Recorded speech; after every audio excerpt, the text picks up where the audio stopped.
사랑하는 초업제교회 성도 여러분, 반갑습니다. 김정민 목사입니다. 간밤에도 주님 안에서 평안히 잘 주무셨습니까? 오늘은 2024년 6월 3일 오늘 월요일 아침입니다. 한 주의 시작입니다. 또 승리하시고 또 복된 날 되시기를 주의 이름으로 축원하면서 기도하겠습니다. 하나님 감사합니다. 어제 주일을 또 잘 보내게 하시고 또 한 주의 시작을 예배함으로 시작하게 하시니 감사합니다. 또 오늘도 이렇게 선물로 주신 이 하루도 하나님 말씀대로 살아가려고 말씀 앞에 섰사오니 오늘도 말씀을 증거하는 종의 입술에 성령으로 기름 부으사 하나님 말씀 잘 증거하게 하시며 또한 말씀 받는 우리 성도들 심령은 옥토밭이 되어서 하나님 말씀 잘 받고 30배, 60배, 100배로 결실할 수 있는 옥토 같은 심령들 다 되게 하여 주옵소서. 이 시간을 성령 하나님께 의탁하옵고 우리를 죄에서 구원하신 예수님 이름으로 간절히 기도하옵나이다. 아멘. 우리 찬송 먼저 부르겠습니다. 찬송가 우리 182장입니다. 강물같이 흐르는 기쁨. 함께 찬송 드립니다.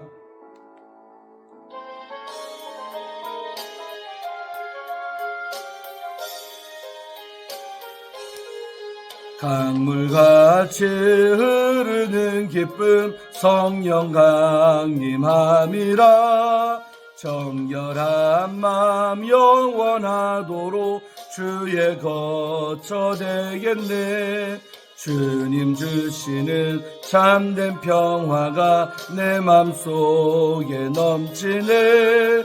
주의 말씀에 거센 풍랑도 잠잠하게 되도다. 나의 생명 솟생케 됨은 성령이 마심이라. 모든 의심 슬픔 사라져 주의 평강 넘치네. 주님 주시는 참된 평화가 내 맘속에 넘치네. 주의 말씀에 거센 풍랑도 잠잠하게 되도다. 하늘에서 담비 내리고 햇빛 찬란함같이 우리 맘에 성령이 많이 주님 보내심이라. 주님 주시는 참된 평화가 내 맘속에 넘치리. 주의 말씀에 거센 풍랑도 잠잠하게 되도다. 생명신에 넘쳐 흘러서 마른 광야 적시네. 의의 열매 무르익어서 주수를 기다리네. 주님 주시는 참된 평화가 내 맘속에 넘치네. 주의 말씀에 거센 풍랑도 잠잠하게 되도다. 놀라우신 주의 은혜로 그의 얼굴 뵙겠네. 평화로운 안식처에서 영원토록 쉬겠네. 주님 주시는 참된 평화가 내 맘속에 넘치네. 주의 말씀에 거센 풍랑도 잠잠하게 되도다. 아멘. 저 호흡이 딸려서 좀 급하게 불러진 감이 있습니다. 정말 가사처럼 강물같이 흐르는 기쁨이 우리 안에 충만하기를 원합니다. 자, 오늘 함께 우리 묵상하실 본문 열왕기상 12장 오늘 12절부터 20절까지의 말씀을 함께 보도록 하겠습니다. 제가 읽어드리겠습니다. 이 말씀은 하나님의 말씀입니다. 3일 만에 여로보암과 모든 백성이 르호보암에게 나왔으니 이는 왕이 명령하여 이르기를 3일 만에 내게로 다시 오라 하였습니다. 왕이 포악한 말로 백성에게 대답할세 노인의 자문을 버리고 어린 사람들의 자문을 따라 그들에게 말하여 이르되 내 아버지는 너희의 멍에를 무겁게 하였으나 나는 너희의 멍에를 더욱 무겁게 할지라. 내 아버지는 채찍으로 너희를 징계하였으나 나는 정갈 채찍으로 너희를 징치하리라 하니라. 왕이 이같이 백성의 말을 듣지 아니하였으니 이 일을 여호와께로 말미암아 난 것이라. 여호와께서 전에 실로 사람 아히야로 느바세 아들 여로보암에게 하신 말씀을 이루게 하심이더라. 온 이스라엘이 자기들의 말을 왕이 듣지 아니함을 보고 왕에게 대답하여 이르되 우리가 다윗과 무슨 관계가 있느냐. 이새의 아들에게서 받을 유산이 없도다. 이스라엘아 너희의 장막으로 돌아가라. 다윗이여 이제 너는 내 집이나 돌아보라 하고 이스라엘이 그 장막으로 돌아가니라. 그러나 유다 성읍들에 사는 이스라엘 자손에게는 르호보암이 그들의 왕이 되었더라. 르호보암 왕이 역군의 감독 아도람을 보냈더니 온 이스라엘이 그를 돌로 쳐 죽인지라. 르호보암이 왕이 급히 수레에 올라 예루살렘으로 도망하였더라. 이에 이스라엘이 다윗의 집을 배반하여 오늘까지 이르렀더라. 온 이스라엘이 여로보암을 돌아왔다함을 듣고 사람을 보내 그를 공회로 청하여 온 이스라엘의 왕으로 삼았으니 유다 지파 외에는 다윗의 집을 따르는 자가 없으니라. 아멘. 오늘 어제 이어서 함께 말씀 볼 때 큰 은혜 받으시기를 바랍니다. 참으로 안타까운 일이 드디어 벌어졌습니다. 어저께 말씀해 보면 이제 좀 더 가볍게 해달라고 저 북이스라엘 사람들이 정말 당신의 아버지 때 힘들었으니까 조금만 더 가볍게 하면 우리가 왕을 따르겠습니다 라고 했지요. 그랬을 때 르호보암 왕이 돌아와서 이제 전에 아버지와 함께 했던 신하들, 늙은 신하들이죠. 그들의 말에게 자문을 물어봤는데 그들은 따르라고 그랬죠. 가볍게 해주라. 그동안 저들이 얼마나 고생 많이 했냐면서 따르라 했어요. 그러나 이들의 말을 이 로마 왕은 물어는 받지만 거부했다. 따르진 않은 거죠. 그리고 이제 자기와 함께 자란 어린 신하들, 그들에게 물어보니까 그들은 당신의 아버지보다 더 세게 정치를 해야 됩니다. 더 세게 이렇게 다스려야 됩니다. 무겁게 해야 됩니다. 이렇게 했어요. 그러고 이제 이들이 이제 함께 자라난 그들의 말을 이 르호보암 왕이 따르기로 이제 마음을 먹었던 것이지요. 자, 그러고 나서 오늘 12절에 3일 뒤에 답변 들으러 모이라 했으니까 3일 만에 여로보암과 모든 백성이 르호보암 왕에게 나왔다는 거죠. 이제 왕이 어떻게 우리에게 말씀하시나 하고 들어보려고 만난 거예요. 왔으니 이는 왕이 명령하여 이르기를 3일 만에 내게로 다시 오라 하였기 때문에 그렇다는 거죠. 자, 그래서 13절에 왕이 입을 엽니다. 근데 왕이요 포악한 말로, 와, 자문의 말씀이 생각이 납니다. 유순한 대답은 분노를 쉬게 하여도 오히려 이렇게 거친 말들은 더 화를 나게 하는 거예요. 근데 안 그래도 백성들이 지금 좀 이렇게 기분이 썩 좋은 건 아니죠. 욕을 했는데 왕의 대답이요 부드러운 말이 아니라 어떤 말? 거친 말, 싸나분 말, 포악한 말. 저는 늘 느끼지만 우리가 말할 말 한마디가 그 사람 마음을 바꾸기도 하고 다 하는 거예요. 말 한마디로 천냥빚도 갚는 말도 있듯이 우리가 화난 사람한테는 말을 잘해야 돼요. 부드럽게. 근데 오늘 이 불난 집에 기름 부은 격이죠. 로마 왕이 포악한 말로 백성에게 대답을 했다는 거죠. 이 말 자체가 거칠었다는 겁니다. 내용도 그렇지만. 그래서 노인의 자문을 버리고 그 노인들의 가볍게 해주라는 그 자문을 갖다 버려버리고 14절 어린 사람들의 자문을 따라 그 조언을 따라 그들에게 말하여 똑같이 앵무새처럼 말했죠. 그 신하들이 넣어준 말을 내 아버지는 너희의 멍에를 무겁게 하였으나 나는 너희의 멍에를 더욱 무겁게 할 것이다. 세상에 더욱 무겁게 한답니다. 또 내 아버지는 채찍으로 너희를 징계하였으나 나는 그보다 더 센 정갈 채찍으로 너희를 징치할 거다 라고 답변하는 겁니다. 15절에 왕이 이같이 백성의 말을 듣지 아니하였으니 이는 여호와로 말미암아 난 것이라. 열왕기상을 쓴 기자가 이렇게 주석을 단 거예요. 왕이 이같이 백성의 말을 순종하지 아니하고 거부한 것은 사실 뭐냐면 영적으로 보면 이 일은 여호와께로 말미암아 난 것이라는 거예요. 그러니까 하나님으로부터 일어난 일이다. 이렇게 르호보암 왕이 어린 자들의 말을 따르게 된 것도 다 하나님께서 그렇게 하신 것이다. 이렇게 해석될 수 있는 거죠. 그게 뭐냐? 여호와께서 전에 실로 사람 아히야로 느바세 아들 여로보암에게 하신 말씀 기억나죠? 옷을 아히야 선지자가 옷을 자기 새 옷 입은 것을 찢어가지고 12조각 만든 다음에 10조각을 여로보암에게 줬잖아요. 그러면서 하나님 앞으로 너를 왕이 되게 할 것이다. 그 예언을 했던 거 그걸 말하는 거예요. 하신 말씀, 그 예언의 말씀을 이루게 하심이더라. 결국 로보암이 이렇게 어리석은 결정하게 된 것도 다 하나님이 나라를 이렇게 두 쪽 내기로 작정하신 그 계획을 이루고자 동원됐다는 것입니다. 그래서 사실 우리가 참 무서운 건데 어떤 결정 내릴 때 어리석은 결정하는 것까지도 하나님이 그렇게 하시는 거예요. 내가 어리석은 내리는 것 결정하는 것 같지만 그 순간 내가 왜 그랬을까? 왜 까닭했을까? 그게 아니라 그렇게 해야지 나를 향한 하나님의 그 징계가 이루어지기 때문에 그때 돌아버려서 정말 내가 왜 어리석은 결정했을까? 나중에 복귀해 보면 이해가 안 되는 그런 결정들이 있잖아요. 근데 그때 그렇게 내가 결정을 내려야 하나님도 제대로 징계를 받기 때문에 고난받기 때문에 하나님을 하신다. 보면 되겠습니다. 할렐루야. 그러니까 참 이게 무서운 말씀이죠. 보면 우리가 늘 하나님 앞에서 바르게 주님 따라가야 될 이유가 여기 있다 생각합니다. 우리가 징계받기로 작정이 많이 서면 그 징계받는 프로세스에 내가 하는 어리석은 결정들, 잘못된 투자들, 잘못된 만남들 이런 것까지도 다 하나님이 그렇게 만나게 하고 그렇게 잘못 결정내게 하고 하신다는 하나님이 배경이시다는 말입니다.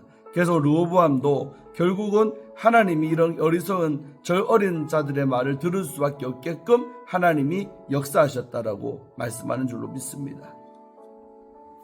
자, 계속 보겠습니다. 자, 그래서 이렇게 말을 했어요, 백성들에게. 그랬더니 16절에 온 이스라엘이 열지파죠, 저 북쪽에 저 열지파 이스라엘이 자기들의 말을 왕이 듣지 아니함을 보고 이 결정을 내린 딱 그래서 안 들어주잖아요. 그것을 보고 왕에게 대답하여 이르되 우리가 다윗과 무슨 관계가 있느냐? 이제 아버지 다윗까지 올라가는 거예요. 할아버지죠. 로보한테는 할아버지 되는 우리가 다윗과 무슨 관계가 있냐? 다윗 얘기 나와요. 이새의 아들 다윗에게서 받을 유산이 없도다. 우리는 뭐 받을 유산도 없도다. 이런 말하면서 이스라엘아 너희의 장막으로 돌아가라. 다윗이여 이제 너는 네 집이나 돌아보라 하고 이스라엘이 그 장막으로 돌아가 버렸다는 겁니다. 드디어 나라가 두 쪽 나는 거예요. 그래서 너희의 장막으로 다 각기 집으로 가버려라. 그리고 이제 너희들은 너희 집이나 돌아보라. 이제 우리를 다스릴 생각도 하지 말고 너희 집 유다 지파나 잘 간수해라. 돌아보라. 그러면서 흩어져 버리는 겁니다. 17절 그러나 유다 성읍에 사는 이스라엘 자손에게는 르호보암이 그들의 왕이 되었더라. 유다 지파 하나 건진 거예요. 원래대로 다윗의 지파, 다윗의 배출한 이 유다 지파만 르호보암이 그들의 왕이 되었지 나머지 10지파는 이제 왕으로서 당신을 거부하겠소, 탄핵하겠소. 오늘날로 말하면 탄핵당한 것입니다. 르호보암이. 그래서 왕이 못 되는 거예요. 그래가지고 이때 배경이 지금 어디입니까? 세겜이에요. 세겜은 바로 저 이스라엘 땅에 있는 도시입니다. 그래서 그곳에서 르호보암 왕이 역군의 감독 아도니람을 보냈더니 여러분 또 아도니람 나오죠. 이 사람이 누굽니까? 역군의 감독. 그동안 20년 동안 모든 성전 건축, 왕궁 건축, 밀로, 병거성, 마병 이런 모든 건축의 책임자가 아도니람이었어요. 그러니까 아도니람은 한마디로 어찌보면 악역을 담당한 건데 이 시키는 사람이었어요. 그러니까 그 시킴을 당했던 힘들었던 백성들 아도니람 하면 치를 떠는 인물이에요. 사실은 그 아도니람은 어쩔 수 없지만 왕이 자기를 솔로몬이 시켜가지고 역군의 감독 삼았지만 이 아도니람은 악역을 담당했던 인물이 이 아도니람입니다. 그래서 르호보암 왕이 하필이면 이 제일로 미움받고 있는 아도니람의 인물을 보냈다는 거예요. 이스라엘한테. 그랬더니 어쨌습니까? 온 이스라엘이 달려들어서요 그를 돌로 쳐 죽여버렸습니다. 분풀이한 거죠. 그동안 저 녀석 때문에 실제로 시킨 건 솔로몬 왕이었지만 그 일을 담당했던 쫙 눈에 보이는 사람은 아도니람인데 아도니람을 그냥 돌로 쳐서 죽여버린 거예요. 그동안 그들을 쌓였던 감정을 풀어버린 거죠. 돌로 쳐 죽였다는 거예요. 그래서 르호보암 왕이 큰일 났다 싶어가지고 왕이 급히 수레에 올라 예루살렘으로 도망을 쳤다 이거예요. 세겜에서 다른 예루살렘으로 단번에 도망갔다는 것입니다. 살려고 거기 있다가는 죽겠다 싶었겠지요. 그래서 19절 이에 이스라엘이 다윗의 집을 배신하여 오늘까지 이르렀다. 두 나라로 갈라졌다는 것이죠. 20절 온 이스라엘이 여로보암이 돌아왔다함을 들었대요. 듣고 사람을 보내 그를 공회로 청해 모임 가운데 청해가지고 온 이스라엘의 왕으로 삼아버렸어요. 그래서 여로보암이 예언이 성취되는 거죠. 아히야의 예언이 이때 성취되는 것이죠. 그래서 10지파가 추대한 사람이 바로 여로보암이 초대 왕이 되는 북이스라엘의 1대 왕이 되는 것입니다. 그래서 삼고 유다지파 외에는 다윗의 집을 따르는 자가 없으니라. 결국 이제 남쪽에 남유다 왕국이 되는 거죠. 유다 한 지파만 다스리는 남쪽 유다의 왕은 르호보암 왕이 되는 것입니다. 그래서 북이스라엘, 남유다 이렇게 두 나라의 형국이 되었던 것입니다. 잘 알다시피 이렇게 해서 결국 르호보암 왕 때 이렇게 나라가 두 쪽이 났던 것을 오늘 봅니다. 21절부터는 내일 다시 살펴보도록 하겠습니다. 자, 오늘 말씀이 우리에게 주는 교훈이 무엇입니까? 결국은 우리가 여러 각도에서 볼 수 있지만 섭리적으로 볼 때는 결국 이런 어리석은 결정한 것도 르호보암이 하나님의 크신 틀 속에 있는 거예요. 하나님이 그런 결정할 수 밖에 없도록 내버려 두셔가지고 결국은 어리석은 결정하는 바람에 나라가 두 쪽이 난 줄로 믿습니다.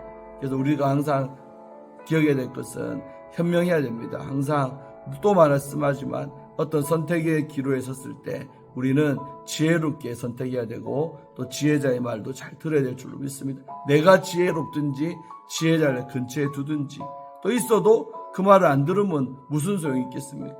오늘 르호보암 왕이요 그 늙은 아버지 때 함께했던 신하들의 조언을 받아들였다면 나라가 두 쪽 안 났겠지만 그 지혜로운 자들의 말해주는 그 답변을 흘려듣고 경청하지 아니하고 무시하고 오히려 경륜도 없고 지혜도 없고 세상살이도 오래 안 살아본 젊은 사람들의 그 말을 수용하고 들어버리는 겁니다. 그래서 결국 이렇게 안타까운 일이 벌어진 줄로 믿습니다. 그래서 항상 우리가 저도 아직 젊은 주의 종이지만 항상 이렇게 세상 오래 살고 또 경륜이 있는 사람들의 말을 귀담아 들어야 됩니다. 세상 살아보니 그렇더라 하는 그런 게 만고불변의 진리입니다. 그래서 그들의 말을 잘 들어야 또 현명한 결정을 내릴 줄로 믿습니다. 저도 저에게 주는 교훈들이 큽니다. 그래서 저는 우리 교회 참 나이 많으신 우리 장로님들 또 권사님들 많으신 게 참 제 목회에 어떻게 보면 축복입니다. 육신적으로 볼 때는 힘이 없고 그래 보여도 그러나 지혜가 있지 않습니까? 지혜로운 분이 우리 교회 안에 참 많이 있어서 참 너무나도 감사하고 고맙습니다. 참 그런 말을 잘 듣고 이렇게 목회를 해야 또 목회에도 승리하게 될 줄로 믿습니다. 그래서 우리가 참 어떤 결정에 따라서 결과가 이렇게 나오는 것입니다. 그 나라가 두 쪽 나기를 하나님의 물로 작정하셨기 때문에 르호보암도 어리석은 자들의 말을 따르고 그대로 해버렸지만은 아무튼 우리는 그 이전 단계에서 하나님 만약에 우리를 징벌하기로 작정하신 게 아니라면 항상 현명한 선택하고 사시는 여러분 되기를 바라고 또 제가 항상 좋아하는 말씀이 그거예요. 야고보서 1장 5절의 말씀. 누구든지 지혜가 부족하거든 후히 주시고 꾸짖지 아니하시는 하나님께 뭐라고 그래요? 구하라. 구하라는 말씀은 기도하라는 말입니다. 그래서 내 스스로 생각할 때 왜 나는 이럴까 생각 들거든 지혜를 구하시기를 바랍니다. 지혜를 주옵소서. 지혜를 주시옵소서. 늘 기도할 때마다 아침에 일어나서 밤에 잘 때도 하루 종일 생활하면서도 지혜 주세요. 지혜 주세요. 하고 기도하면 하나님께서 후히 주시고 꾸짖지 아니하시는 하나님께서 다 주실 줄로 믿습니다. 그래서 지혜는 가방끈하고 상관없어요. 세상에 배움이 좀 짧아도 지혜 받으시면 다 커버가 될 줄로 믿습니다. 그래서 늘 지혜로운 삶을 살아가는 우리 초업제일의 모든 성도님들 되시고 또 유튜브를 통해서 시청하는 전국 각처에 또 세계에 나가 있는 많은 우리 성도님들 은혜 받고 지혜로운 삶을 살아가시기를 주의 이름으로 축원드리면서 이번 한 주간도 하나님이 주시는 지혜로운 그런 복된 삶을 살아가는 우리 모든 성도님들 되시기를 바랍니다. 이제 꽤나 날씨가 더운 6월달이 되었습니다. 점점 여름이 다 돼갔지요. 그래서 건강관리 잘 하시고 또 날마다 체온 유지도 잘 하실 수 있는 여러분 되기를 바랍니다. 기도하고 마치겠습니다. 사랑의 하나님, 은혜의 하나님 감사합니다. 오늘도 이렇게 월요일 아침에 귀한 말씀을 우리에게 주시니 고맙습니다. 아버지 하나님, 오늘도 이 말씀대로 우리가 순종하며 살게 하시고 또 하나님 우리에게 지혜를 주시옵소서. 정말 삶의 매 순간마다 결정의 순간마다 우리가 지혜로운 결정 내릴 수 있도록 도와주시고 또 내가 판단이 잘 안 서거든 지혜로운 사람을 찾아가서 지혜로운 사람의 말을 잘 들을 수 있도록 순종의 마음도 허락하여 주셔서 아무쪼록 큰일 당하지 않도록 일어놓은 르호보암 왕이 나라가 두 쪽이 나는 이런 안타까운 일 당했지 않습니까? 우리는 그런 일 당하지 않도록 늘 지혜로운 결정들 하면서 살아가는 우리가 다 되게 하여 주시옵소서. 주님 감사합니다. 오늘 하루도 하나님께 모든 것을 의지하옵고 우리를 죄에서 구원하신 예수님 이름으로 간절히 기도하옵나이다. 아멘. 사랑하는 성도 여러분, 잘 지내시고 내일 아침에 또 뵙도록 하겠습니다. 샬롬.